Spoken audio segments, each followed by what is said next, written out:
বাসায় যখন কেউ হঠাৎ করে মিষ্টি খাওয়ার আবদার করে, তখন আমি ঝটপট এই কালোজাম মিষ্টিটা তৈরি করি।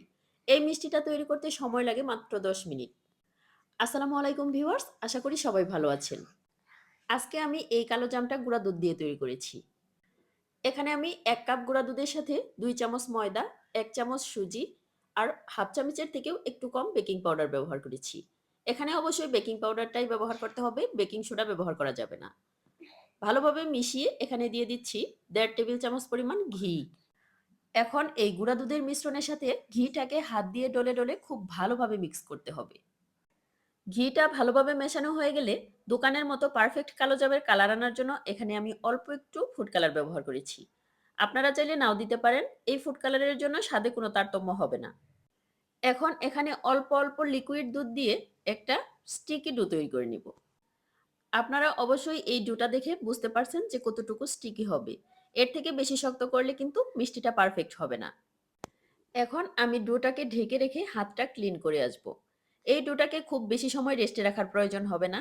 হাত ধুয়ে আসতে আসতেই এটা মিষ্টির শেপ দেওয়ার জন্য একদম পারফেক্ট হয়ে যাবে। মিষ্টিগুলো তৈরি করার জন্য হাতে অল্প একটু ঘি মেখে নিয়েছি যেন শেপ দিতে সুবিধা হয়।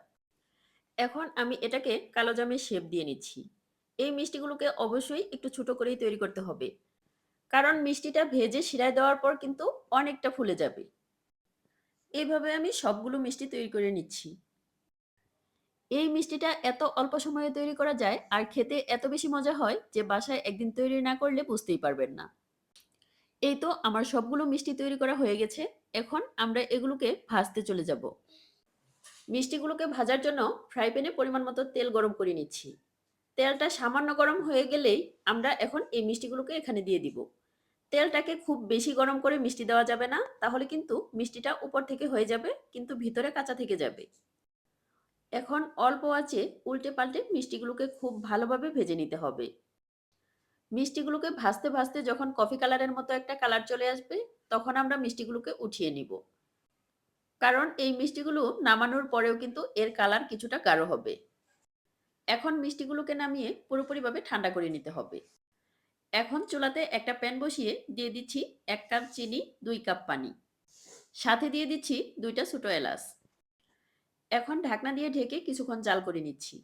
এই শিরাতে বলক চলে আসলেই আমরা ঠান্ডা করে রাখা সেই মিষ্টিগুলোকে এখানে দিয়ে দিব। শিরায় দেওয়ার আগে মিষ্টিগুলোকে অবশ্যই পুরোপুরিভাবে ঠান্ডা করতে হবে, না হলে কিন্তু মিষ্টিগুলো পারফেক্ট হবে না। মিষ্টিগুলো শিরায় দেওয়ার সাথে সাথেই মিষ্টিটা চারপাশ থেকে কুঁচকে আসবে।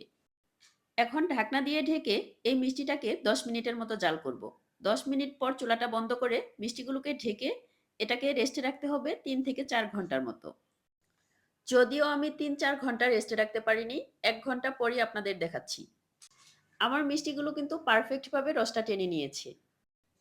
একটা মিষ্টি আমি আপনাদের কেটে দেখাচ্ছি, এর ভেতরে কতটা পারফেক্ট হয়েছে। এখন আপনারা এই মিষ্টিগুলোকে মাওয়াতে গড়িয়েও পরিবেশন করতে পারবেন, আবার চাইলে শিরা সহও পরিবেশন করতে পারবেন। পুরো ভিডিওটি দেখার জন্য ধন্যবাদ সবাইকে। ভালো থাকবেন সবাই।